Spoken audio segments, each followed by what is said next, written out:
and he put together a canned slide presentation that was pretty lengthy, 45 minutes. So what I thought I'd do is I provided you, Ben, a link to the paper.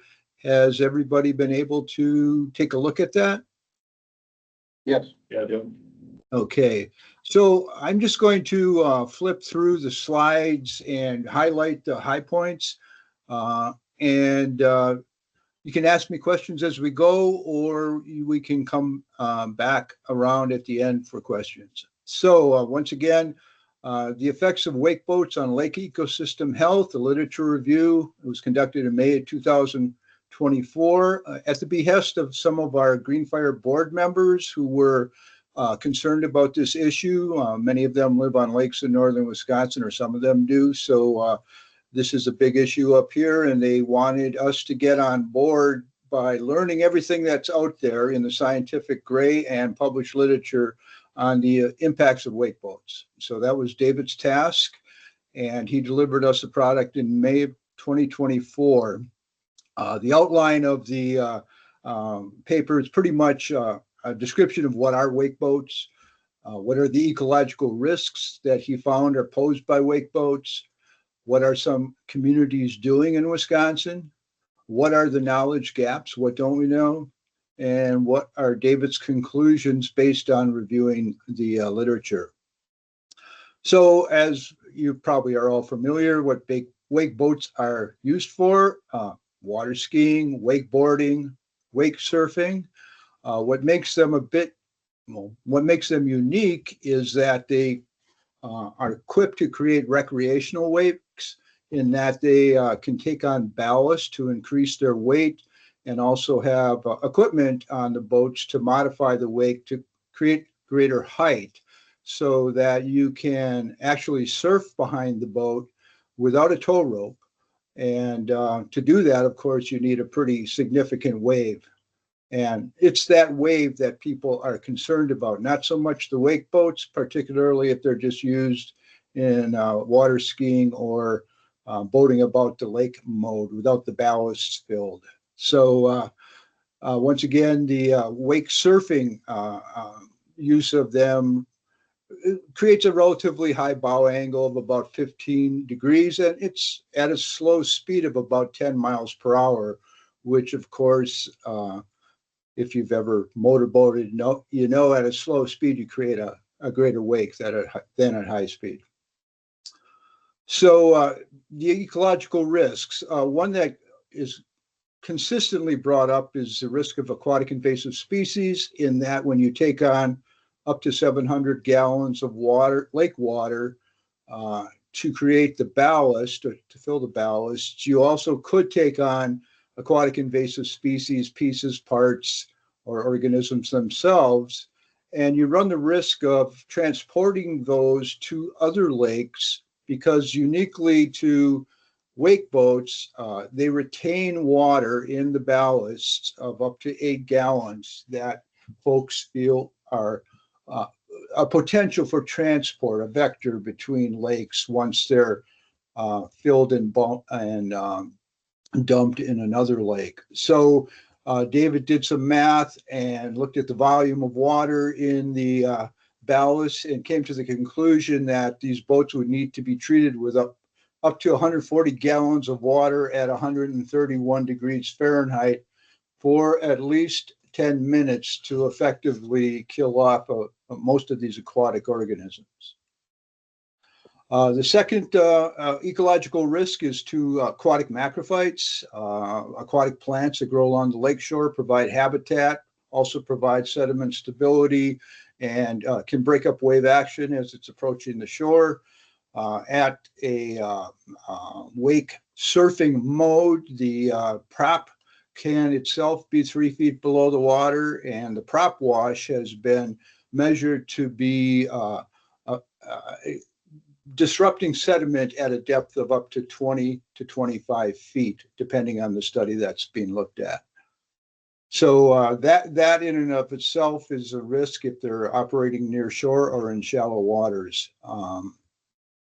So shoreline erosion, this is another complaint that folks have lodged about the use of wake boats on lakes, in that it's been found through a study at the University of Minnesota called the St. Anthony's study.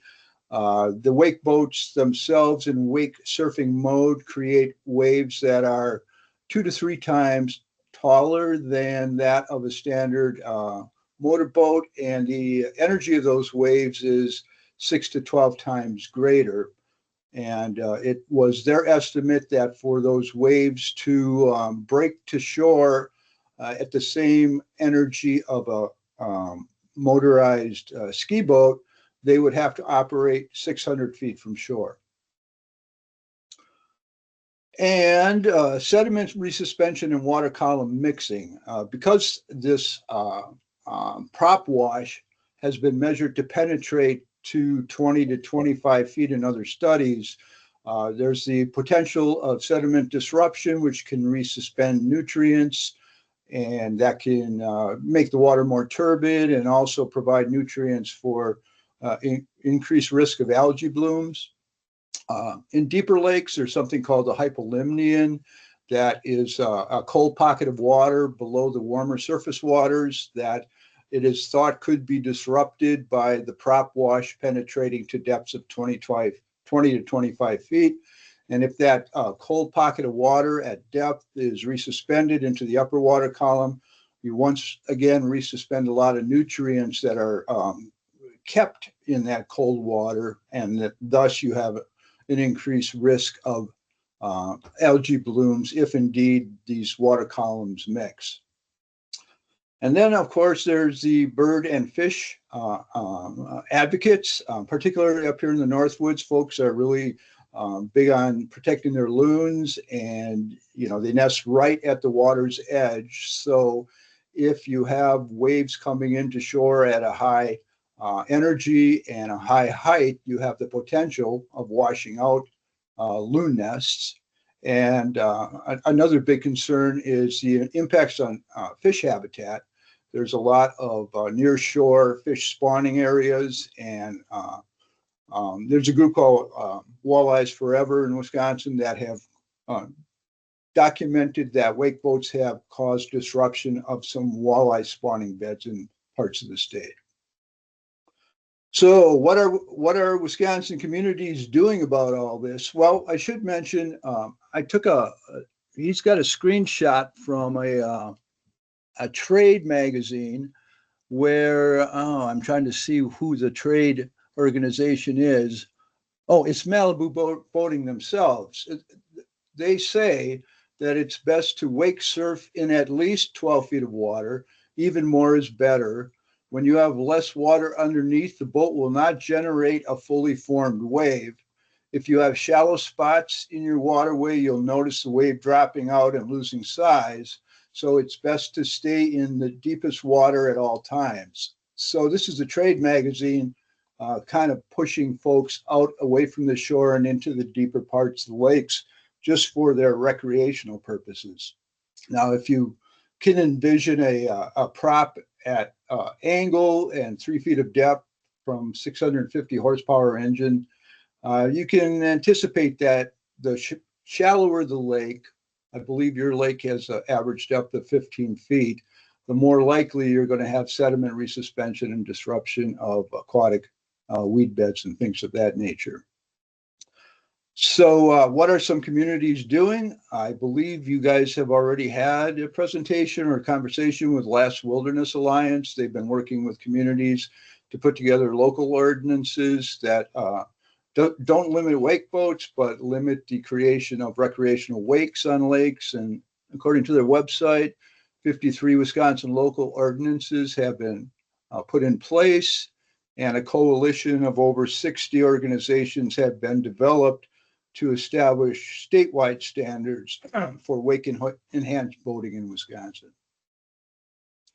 A good website to go to look at some of these advocacy group, those that are advocating for statewide regulations, it's called lakesatstake.org, all one word, Lakes at Stake. They focus on protecting Wisconsin lakes, preserving our future is their byline. So I encourage you to go to lakesatsstake.org to see some of their presentations.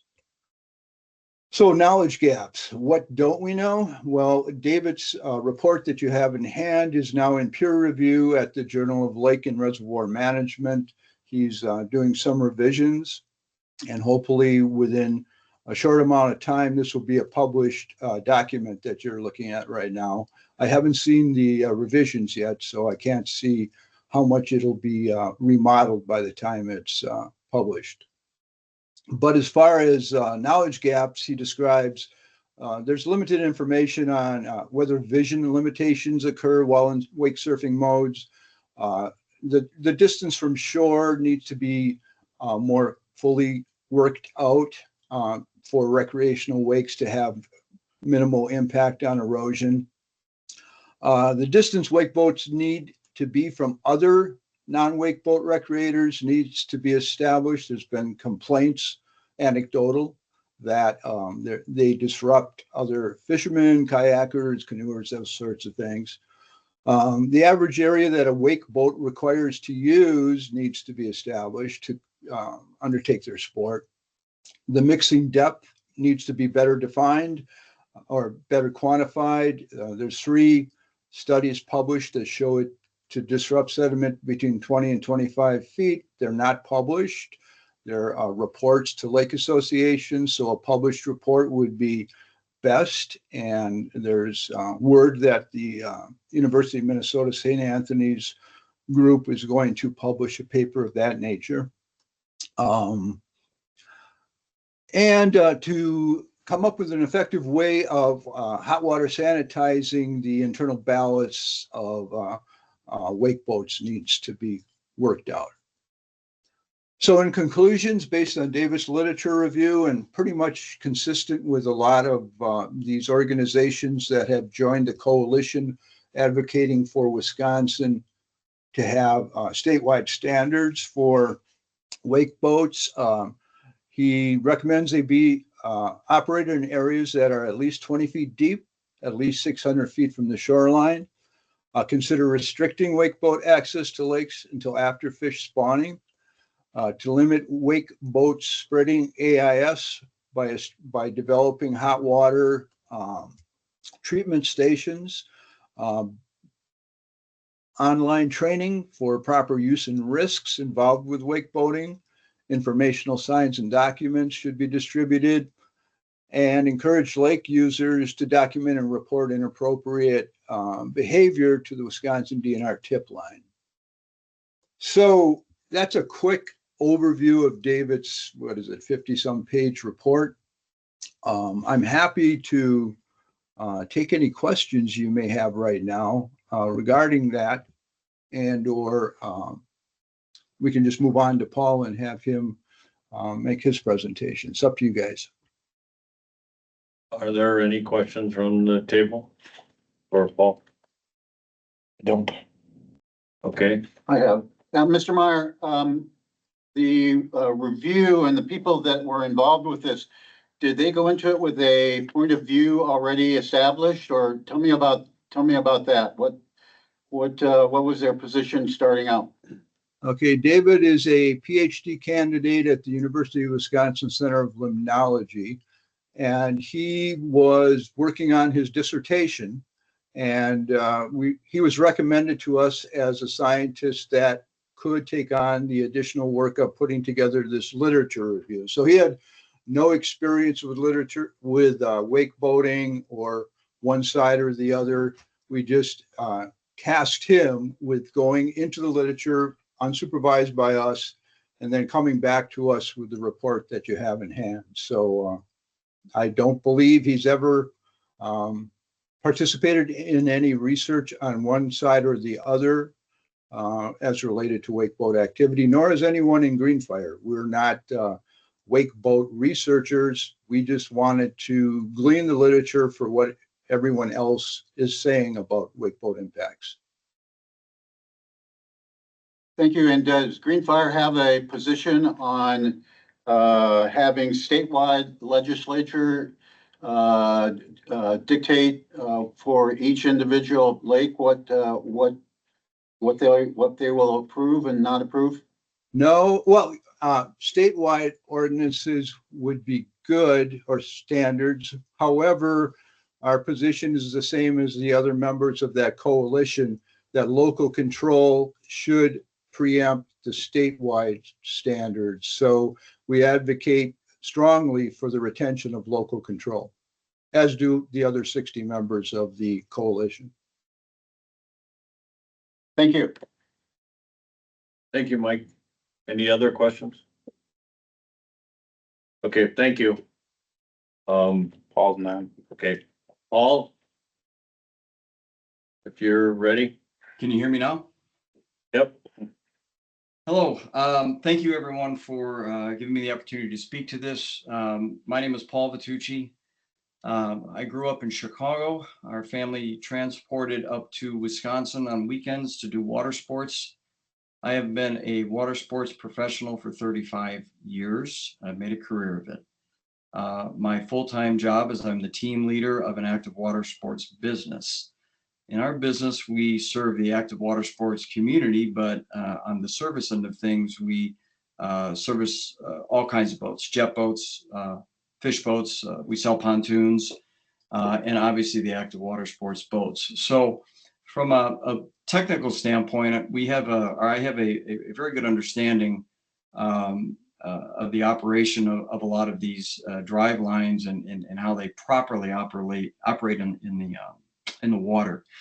I have personally been brought into this discussion of wake boats and the wake surfing issue. I've got about a year into this right now, and I've attended many town hall meetings around my trade area. I'm in Madison, Wisconsin, but my area goes up to Wisconsin Rapids, Dubuque, Rockford, and Jefferson. So we've got a bit of a footprint, and I've participated in a lot of these. And what's been very disconcerting is the amount of false things that have been said about our community. So I'm going to tell you about what our community is tonight.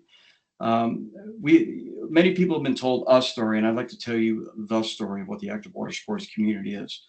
First and foremost, let's get some definitions correct, because they've been misrepresented by those on the other side.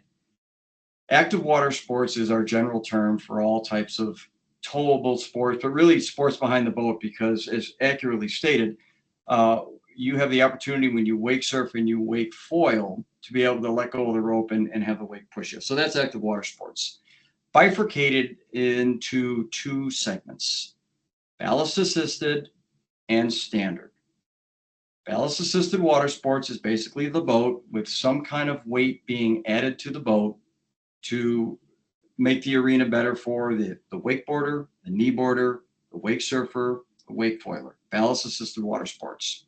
And then there's the standard water sports, where we have the boat just running with the natural wake. Now, all boats create a wake. So the opposition has been very good about making wake boats and making that term a pejorative. However, in my 35 years of experience of on the water, many boats can fall under that category. Jet boats have ballast systems. Pontoon boats have ballast systems for water sports. So what's happened is that we've kind of taken the discussion and said, look over here when things were going over here. So we're going to focus on actually the two types, okay? Ballast assisted and standard. And let's not worry about the boat. Let's not worry about the jet angle or what have you, because that's interesting science and others can speak more intelligently to that. Ballast assisted water sports has been around since the 1990s. The first official boat from the manufacturers that had an onboard ballast system happened in 1999. So on lakes in Wisconsin and all over the world, we've been enjoying water sports with the assistance of a ballast system for an awful long time, all right?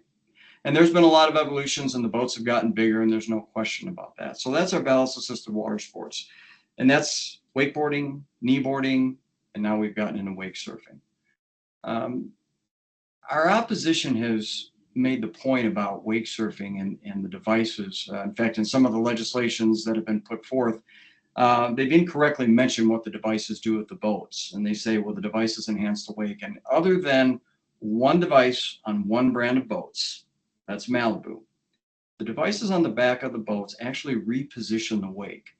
What do I mean by that? Remember this phrase, guys. Weight equals wake. Whether I'm in a 1999 Hurricane deck boat with 10 friends in there, or I'm in my modern active water sports inboard boat with assisted ballast, if the weight of the boat is the same, the wake is going to be fundamentally the same. Our surf systems and the modern surf systems in that era started around 2014, reposition the wake to make it cleaner and more amenable, but they don't really enhance it. And that's a word that's been used, and it's been used in legislation, but it's actually inaccurate, okay? We are shaping the wake so that the surfer can enjoy their wake surfing. What was correctly stated by Malibu and is a common belief is that at about 15 feet is the optimal depth for ballast assisted water sports, whether you're wakeboarding or whatever, to actually get the most out of the wake, and then we go deeper. And throughout the industry, it's been a best practice for years and years and years to instruct our customers to that fact. So irregardless of where the laws are, our community, for their benefit, has worked to move their boats out. Now, is that to say that some people run in shallow water that are either ignorant or arrogant? Absolutely. Welcome to human beings. And we have stories of people of obviously all other recreational activities that make significant errors in judgments. But fundamentally, we want to be in a little bit of deeper water to get the most of it.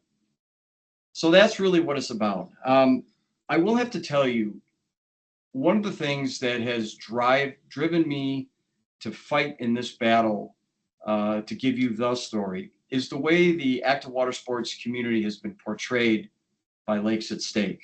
On my desk here, I actually have a printed document that was sent out by them to all the people in Wapaka last year that so inaccurately described what the community really is. It made us look like the angry white male, quote unquote. It was a very well rendered document. And I'm going to tell you guys who the active water sports community is. It's made up of families. I have had my business since 1999. I can hardly remember the time that I may have sold an active water sports boat to some spoiled trust fund kid or some tech entrepreneur. I'm one of the bigger inboard dealers in the area. You know who buys boats from me? Families.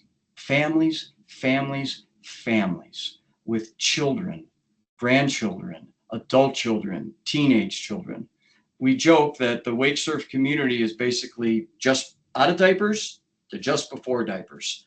And that's what's amazing about that sport, is that I've never seen in all my years, and I competed on competitive water skiing in college.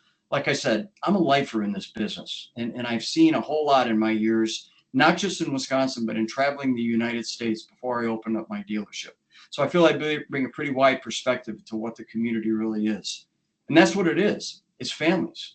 And in this day and age, with the attack on the families, to see what has been said about us and portrayed visually and in printed documentation, if they're lying about that, what else are they, or what other data are they really kind of tweaking? Is it really 20 feet? Is it 600 feet?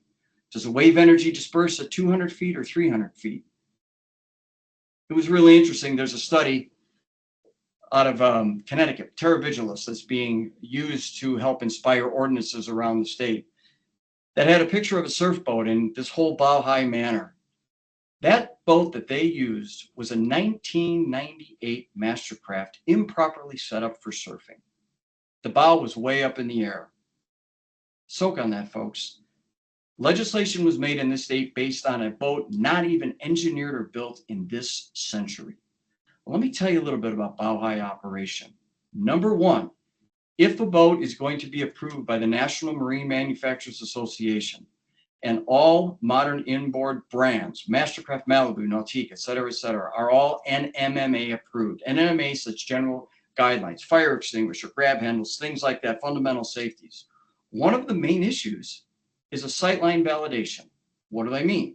That you have to have an adequate sightline as signed off by the NNMA in your boat. So if you build a boat and you're going to put in a factory ballast system, you got to be able to see over the windshield.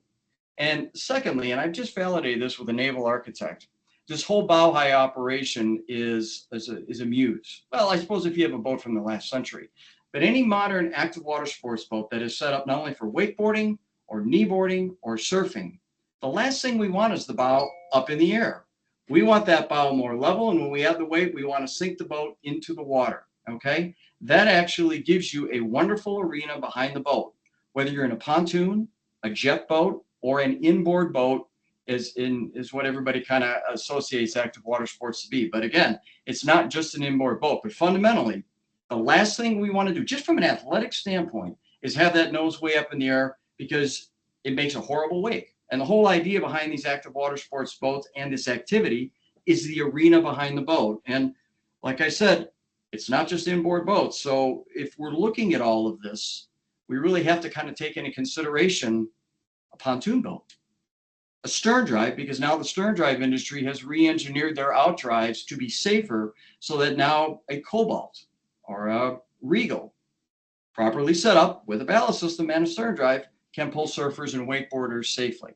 So the whole point of it is that, yes, active water sports does disrupt the water, and we create some waves. There's no question.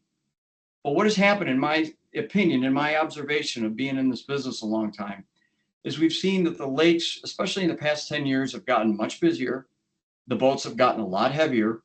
I'm a pontoon dealer. The average pontoon right now is 23 feet and has a 200 horsepower engine. I just verified that with Avalon. That's the brand we sell. It's the number 3 pontoon builder in the country. So their data is pretty good. Weight equals wake. We got heavy pontoons. Do you know what's interesting about the pontoons right now? When you put that 600-pound engine on the back, it has a lot of weight, and additionally, the fuel cells in the pontoons are significantly heavier. So now our pontoon boats are sitting like that. One of the interesting things about a pontoon is that it does displace a fair amount of water, is that you pretty much have to have the engine trimmed in a downward position in order to get the boat up and going, and even up on plane.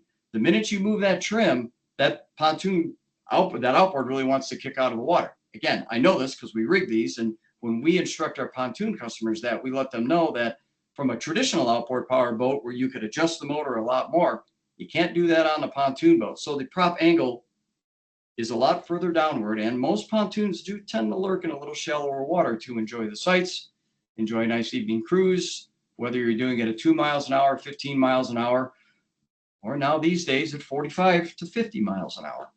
So my whole point is this, is that what I've observed through this whole event is that the opposition says if you take this one little user group and pluck them off your waters, everything is going to be beautiful. Everything is going to be calm. It's going to be 1957 again. And that can't be further from the truth. So I'm just trying to let you guys know that, yes, the water sports community does disrupt the water, as do many other boats. But the industry has worked very hard to educate our customers. Every dealer that I know of, and I've been around for a long time, and I know most of them in a small community, we all do personal deliveries with our customers. We go to the water. We explain how the boat operates. We talk about, again, not legally, just saying, hey, best practice, you go here for this and you go here for that. Make sure we turn the stereos down a little bit. Let's not be too obnoxious with our music. Oh, mind you this, we sell pontoons. The sound system on the modern pontoons is sometimes louder than our active water sports boats. So when we talk about kind of the ruckus on the water and what the appearance is that this one user group is making our lake horrible, and here's all this science and so on and so forth, that's really not the case. Our community has worked very hard to police ourselves. We've worked very hard to educate townships, and we've had many wins this year where townships have looked at the totality, the story, and said, hey, these guys are not the sole problem. And these guys are willing to really put their money where their mouth is and say, listen, we're willing to abbreviate our activities. But in the zeal of the opposition, and this is what's rather interesting, and you guys got to know this, what Lakes at Stake has presented to you, and it's a copy and paste report. I've been reading about this all winter. What has happened is, and this is an example up north, is that these ordinances, as they try to go after surfing from every which way to Sunday, have literally outlawed all water sports from 12 to 19 miles an hour. It's called transition speed. So you can't take your kids skiing anymore. You can't teach your kids to kneeboard. You can't take your kid on a tube because little kids don't like to go very fast. One thing in all my years of educating, and I do a lot of coaching, if you spook an 8 or 9-year-old on the water, they're done for the year. They're done.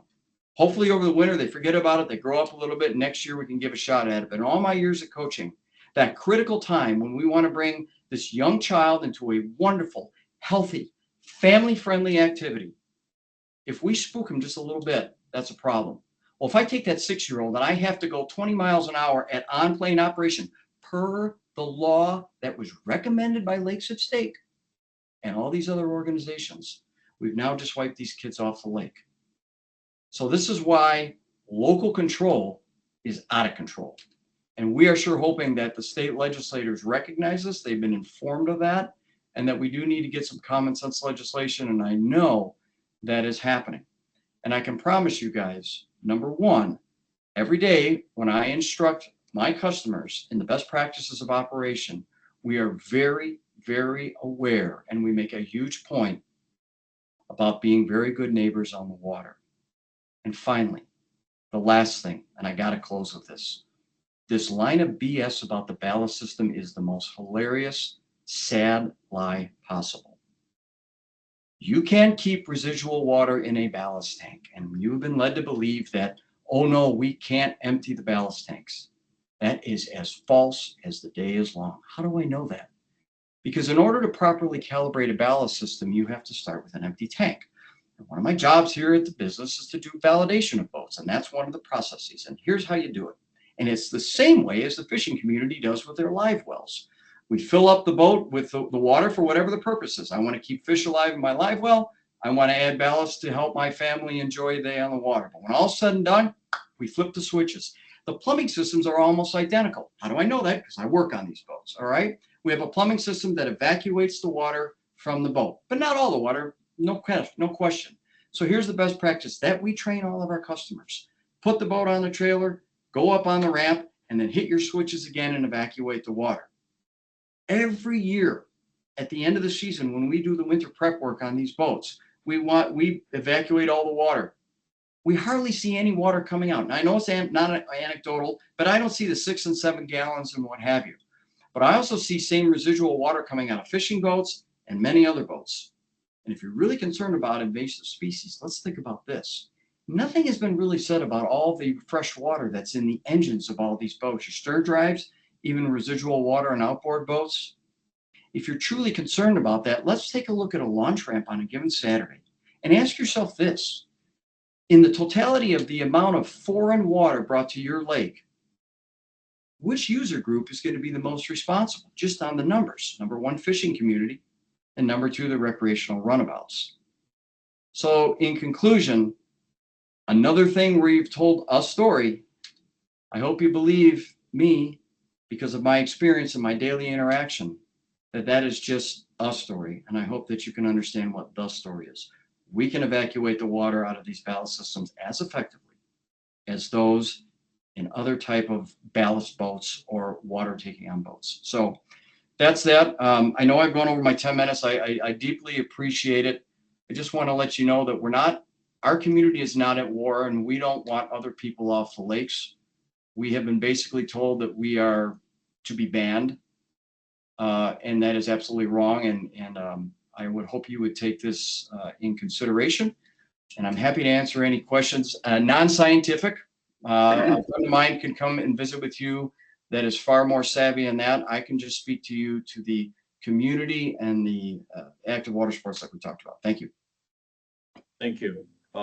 Any questions? Here, I do not. Yeah, I do, Mr. Vitucci. So just to be clear, you make your living off of with watercraft boats, and you do give private lessons on wakeboarding, wake surfing. Is that correct? And water skiing. And water skiing. Yeah. And so you said that you talk about the opposition. Who other than the Alliance and their disrespectful way of posturing who wakeboat owners are and not including them in Wapaka and other places in terms of the discussion. What else are you disputing about the quote? Who is the opposition? I'm curious about that. My impression, or the opposition that I face throughout the state, is an organization called Lakes at Stake. And they are the ones that come in and they,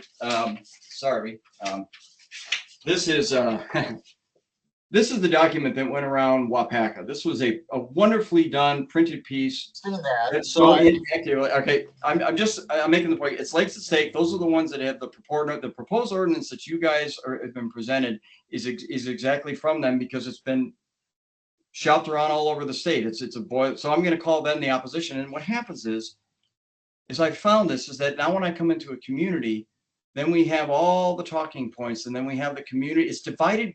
They have divided communities so horribly that when we walk into these town board meetings, these people mouth the exact same talking points. Oh, the aquatic invasive species. You just go down the list, and these wake surfers are these horrible people. I've heard it, and I'm just witnessing that in these town board meetings throughout southern Wisconsin. So that's who it is.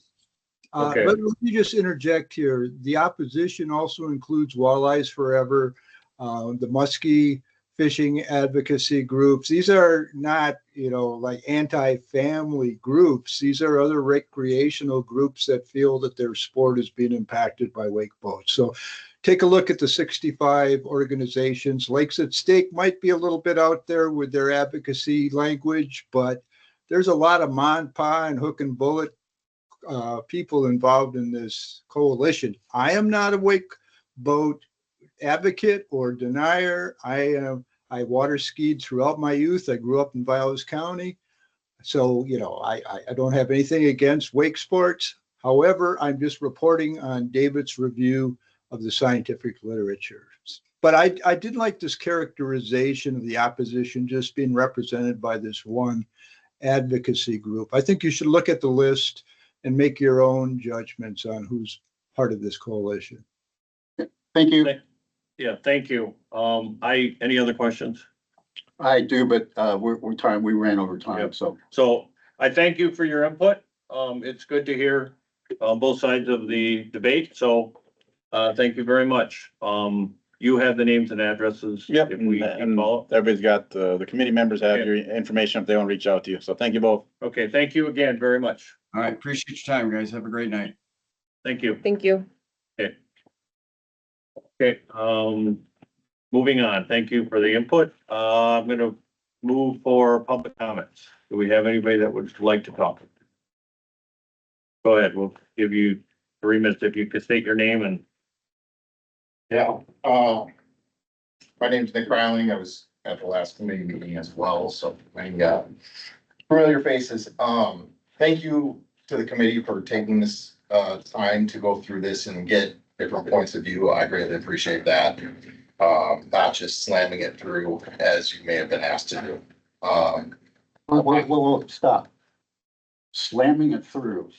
Where did? The gentleman who spoke at the last meeting said just pass it through the committee because it's gonna take months and it has to still go through the board and other things. Yeah. So you were asked by somebody speaking to push things along in a rapid fashion, and I greatly appreciate that you did I not do see, that. I see. Thanks for went this clarifying that. Yeah, no, not a problem. Okay. Amazingly enough, the person I agree with that spoke the most here was Mike, the first gentleman. When he spoke at the end and said that the data that you're being given is not peer reviewed, that it's being revised, and that there's a lot more information needed. And I 100% agree with that. I think that peer review, in my world, peer review is the end all be all. If it's not peer reviewed, it's not worth the paper it's written on.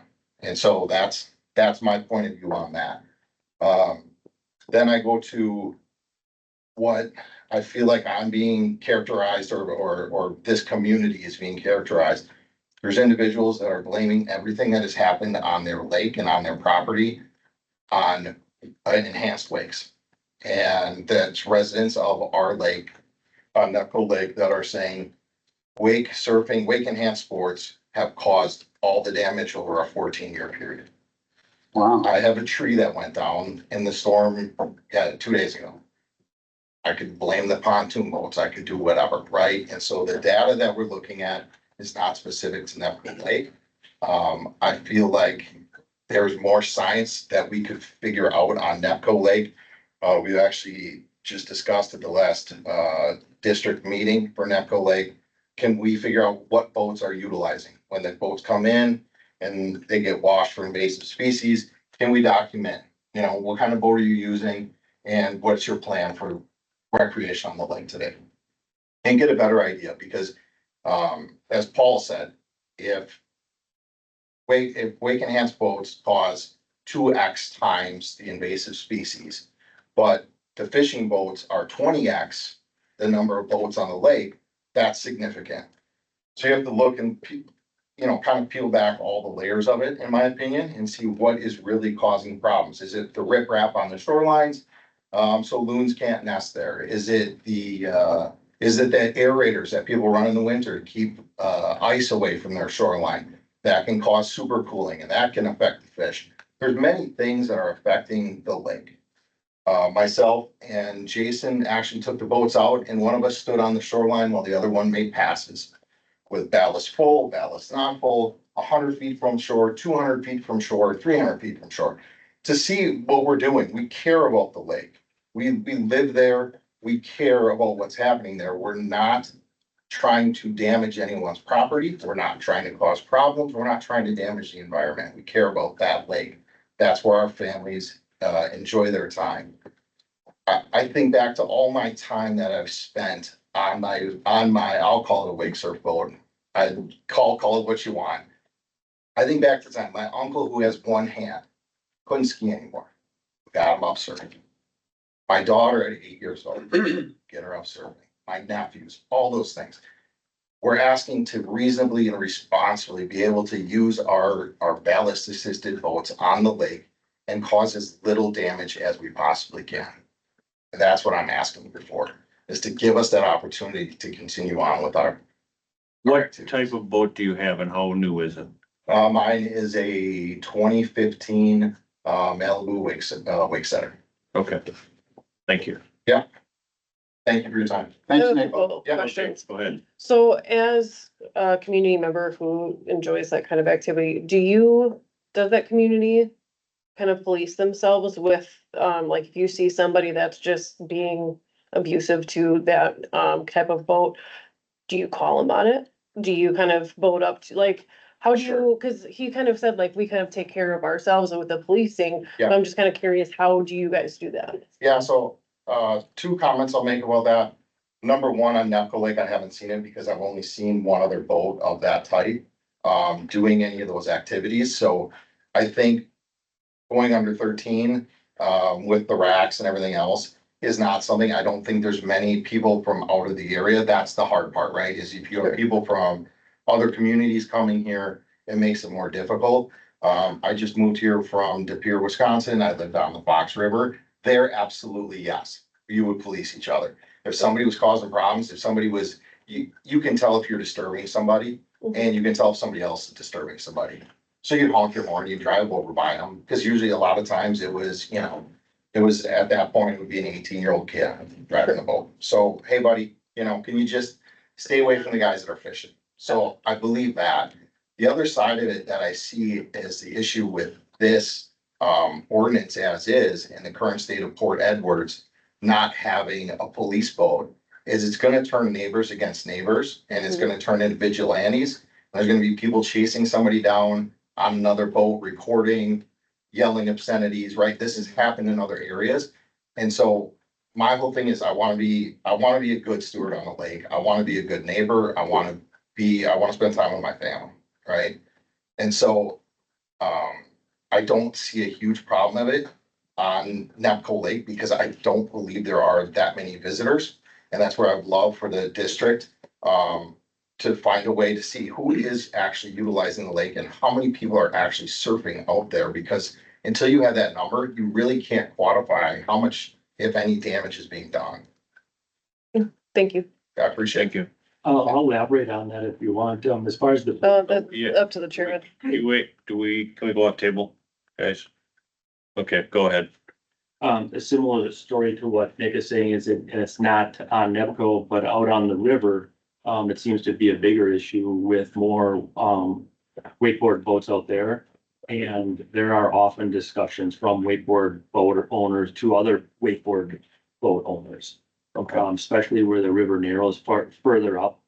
I don't go out there that often, but that seems to be an issue. Okay, But it's definitely police because of the reputation. okay, thank you. Thank you. Are there any other public comments? Anybody else? Pat? I just have a quick comment. Last month, trustee Sealer asked if there was any other towns in the area that and ordinances. And, there are 20 within 35 miles that have enacted, an ordinance. Now, there are several more that are considering it. And one that might surprise you is the town of Rome. Last week, the town of Rome, moved forward on enacting an ordinance very similar to what's before you. And that includes Arrowhead, Camelot, and Sherwood. So it's my impression that towns that don't have one are moving towards that. In fact, yeah, I heard you correctly, if I may ask, 20 within a 35-mile radius currently have ordinances? That's correct. Okay, And it's my information that 52 have passed in the state. Okay. I'm sure you realize, but you know, Mr. Vitucci is an owner of a wakeboat dealership, profits immensely from the sale of wakeboats. He's hardly an unbiased speaker. I don't know if you noticed, but he said, let's not worry about the engine force to the bottom of the lake. The sediment is one of the biggest concerns, ecological concerns. Like Mr. Meyer said, NEPCO's about 15 feet. We're in trouble when these sediments get disturbed.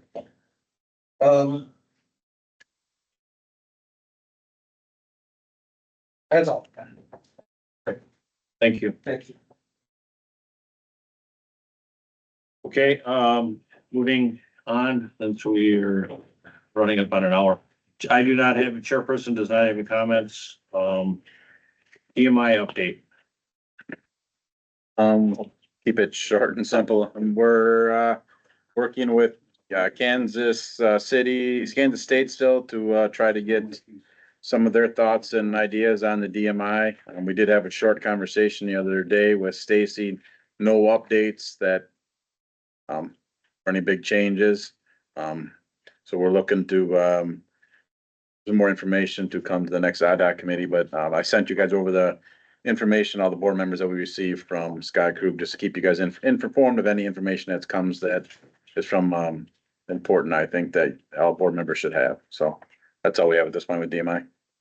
Okay, Sorry, I was, so Kansas City, is Stacy from Kansas City or the DMI Stacy? Stacy from DMI. Yep. Stacy from DMI. okay, I'm gonna move to number 10 on the agenda, discussion of possible motion of updating section 5 of the fire department ordinance.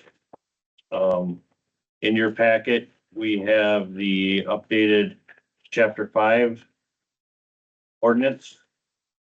They talked about it at the public safety and moved it on to our committee. Dustin is on if anybody has any questions for the fire chief. Can you hear us, Dustin? Yep, I can hear you guys. You want to cover it, briefly, what you would like to see done? Sure. Basically, I wanted the chapter 5 ordinances to reflect what we currently have on the fire department and how we operate.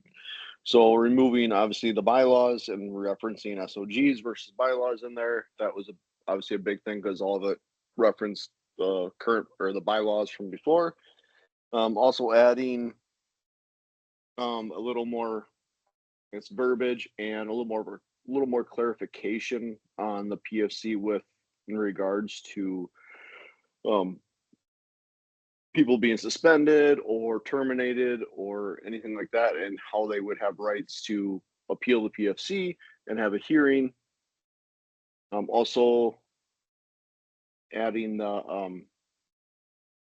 the fee schedule to it for people who are negligent or are habitual offenders to the village. So that way the village taxpayers don't have to burden that cost. And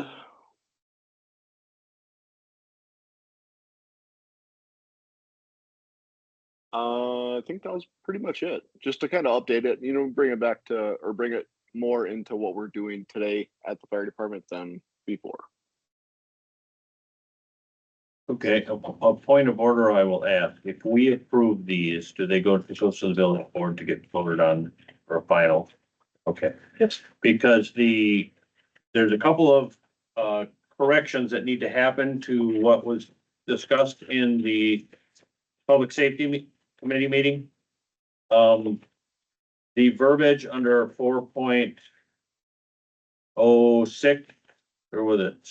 It was 5.204, I believe. The disciplinary action. That was when I was talking about the PFC 5.06. 5.06. 4. Yep. Yes. So we need to change that, and is it in the packet? Yeah, Ben has the updated version now. Yeah, I didn't get a chance to print it off. This is from. Oh, sure. Yeah.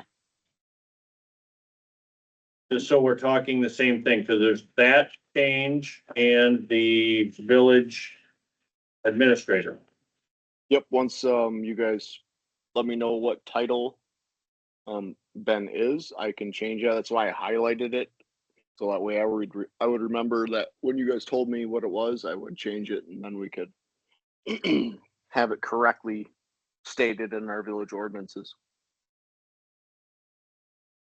Which that wouldn't matter. The motion would have to be passed with those changes. Yeah. We make them, the motion just had to make sure those changes were in there, and then we would make Correct. those changes before the board meeting. We've got to have the motion to include the verbiage from that email. Yep. And the change to the village administrator.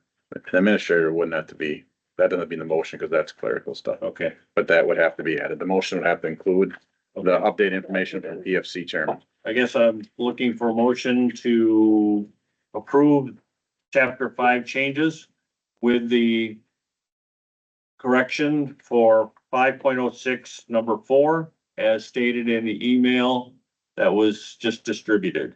Well, I have a question before that. Okay. So Dustin, the fee agreement or schedule for outlying communities that are contracted, the fee schedule stays the same, correct? Correct. Yes, correct. Because I have, as the fire chief with those outlying areas, I have the authority, or the police authority, I guess you'd say, for those outlying areas because they contracted with us for fire coverage. So the same thing that happens to those outlying communities are happening to village residents, like we're not charging them for specific apparatus on a normal call, I guess is what I'm Correct. getting at. No, this would be completely, so if you have a house fire, to no fault of your own, it happens, no one's gonna get a bill. Doesn't matter in the village, contracted areas, anything like that. This is for your people who, an arson fire, a business that is negligent and starts a fire that, impacts other people's properties. Those are I guess, more of a deterrent for them that I would like to see to try to keep our village, everybody that pays taxes to the village to support the fire department, with not having to fit the bill for people being negligent. No, I agree with that.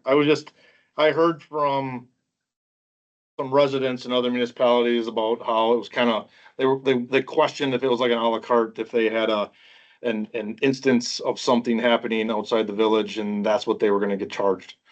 So I just wanted to make sure that they were affording the same rights that we have here in the village. Yes. Yep. If Okay. they fall under our contract, it's all going to be the same.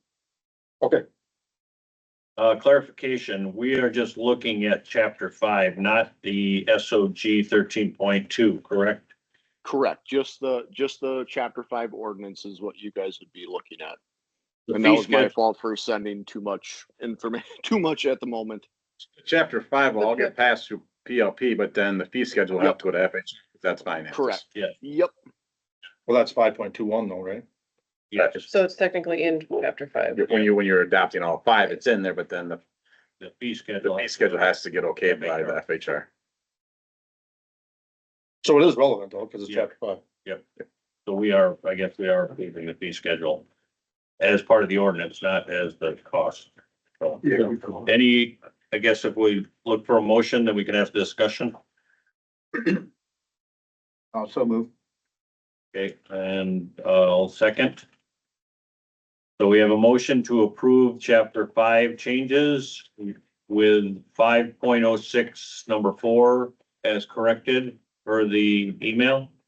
Any discussion, any other discussion?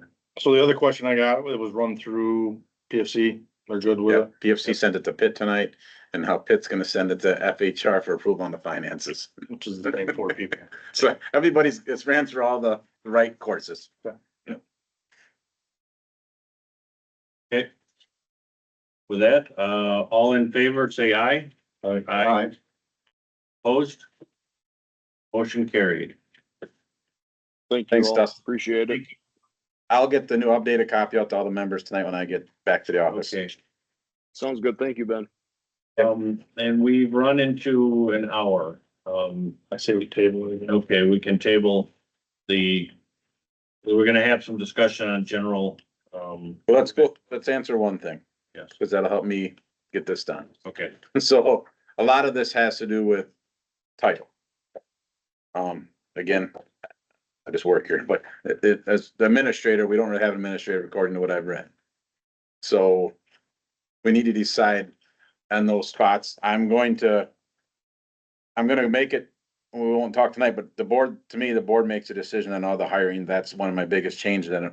But a lot of the changes are to deal with who's in charge. We don't have an administrator. The last meeting I was told I'm the administrative coordinator. So I guess we have to decide on a title because some of this language needs to be title changed. Correct. And the other question is, do we gotta change the title change? I mean, everything, can we have some generic term so that every time a position changes or a title changes, we don't have to change everything? I mean, I don't know what that term would be, but leadership or something? Because it was village engineer, and then we changed it to village administrator, and now we're gonna change it to whatever your title is now, and then, And again, I'm not here to start a conversation. I just like to come to you. I can update some, just come to you guys with a better piece that's prepared. And that's one of the questions that Dustin had on one of the other pieces is it references village administrator. So I just want to make sure that we're that somebody doesn't use that in a court and saying, well, you don't have an administrator according to your index or your staff sheet. I will look at the president to ask for your guidance on that. I would be okay with if we could figure out, some kind of language, or can we just have a part of this ordinance just say like, these things can be updated without, I don't know. It's, I like Eric's idea, so we don't have to come every single time that we change this. Because the planning commission has the village administrator. That's one of the Right. spots. So I mean, there is other parts of this that can't we even just leave it as village administrator? Because technically, you're the administrator of the village if you guys are okay. versus the If coordinator. you guys are okay, that's fine. I just want to make sure that it was covered. That's why we highlighted That it. would be my recommendation. But you guys have to Leave it look at as it. administrator. I think it is too. I mean, it could be, we could have administrative manager, administrative coordinator, Village manager. administrative, whatever, but it's the administrator. And so instead of spending another 10 minutes on this, I would recommend the same. just leave it as village administrator. Yeah. I'm okay with that as long I as. think we all understand who that is anyway. Yes, and We could just put in parentheses there, anybody who holds the highest position as administrating, in the village. I mean, it'd be very easy to do. Because if we leave that, then realistically, all we need to look at is 1.02 adopted officials. And that'd be the only change that we have Well, to actually look at. I've got some, and it wouldn't take long to run through them if you want to. If we leave that village administrator, that's fine, guys. Yeah, let's run through them, because I've got one too that. Okay, on page 1-2, we have, it should go back to the village board for 2, 3, 4, 8, and 13, 14, and 15.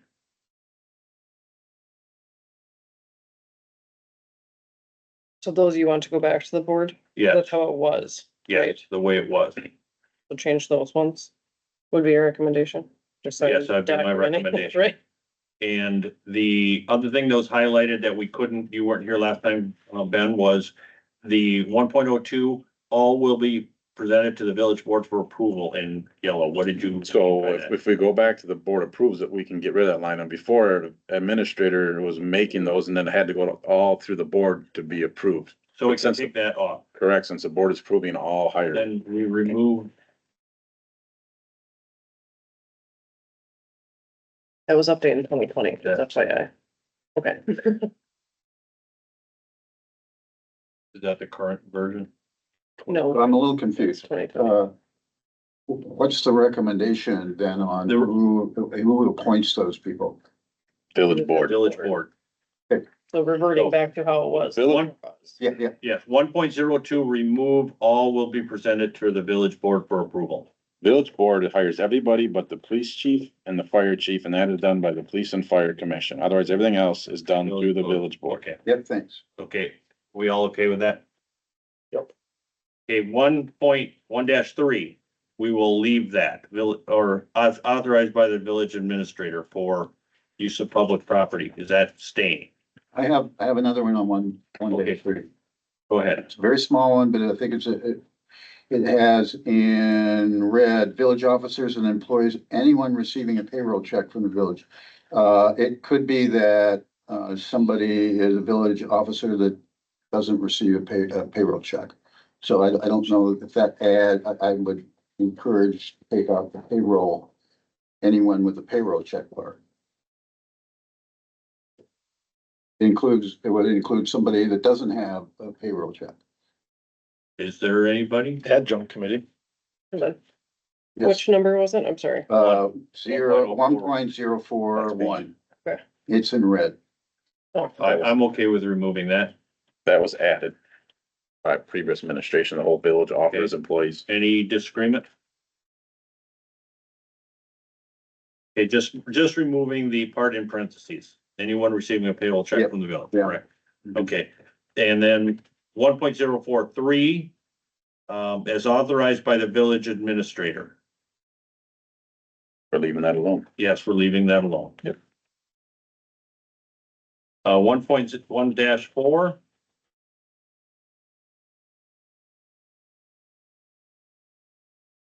Do we leave that alone? Outside employment? Yeah, we Village provided, but is it the village board that may approve it or the village administrator that may approve that? leave it as village administrator with the board. Yes. With village board concurrence? Yeah. Okay, leave. Yep. You had it 1.051, you had it written for citizen instead of one trustee. Because right now we have Karen Thiel on there. We do not have a trustee. It's a citizen. It's been I like that. changed that I don't remember ever changing that. 1.051A, the word trustee highlighted to the word citizen.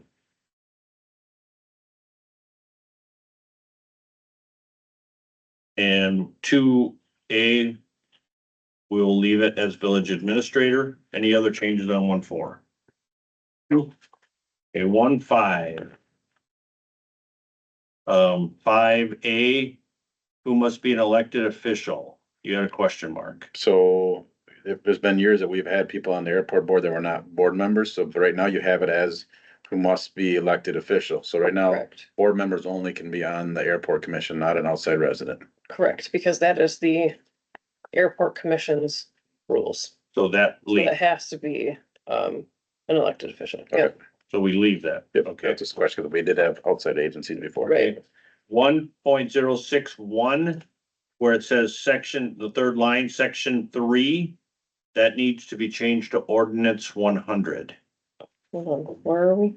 1.061, joint action emergency management agreement, Yep, right under the word agreement, section 3. okay, That needs to be changed to ordinance 100. That is in this ordinance. They went away from section 3. They went to ordinance 100.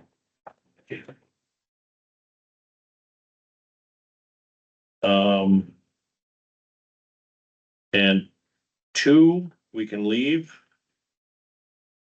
Village administrator, 1.063, where it says section 3D. That should be 100 point, no, 1.06, same page. 3. oh, I think I did it, okay. 1.063, municipal deputy director. The position of management deputy director is hereby created, provided in section 3D. Yep. That should be 100.03 with 4 in parentheses from this.